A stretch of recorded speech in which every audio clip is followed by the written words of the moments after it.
নেতা না হয়ে আগে নিজ এলাকার একজন সুযোগ্য সন্তান হন।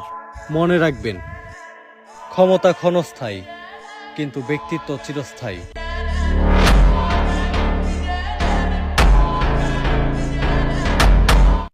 আজ গরিব বলে হাত দিয়ে ভাত খাই, বড় লোক হলে তো ভেলসা দিয়ে ভাত খেতাম।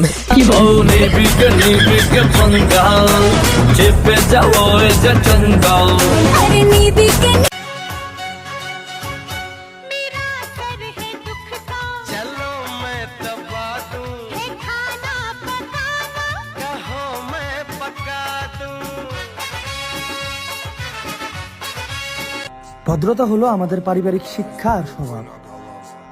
যদি আপনি খারাপ হন, তাহলে আমি খারাপের থেকেও খারাপ। Малая смотрит всю ночь на меня, по ветке с головы, детка моя. И снова ночью нам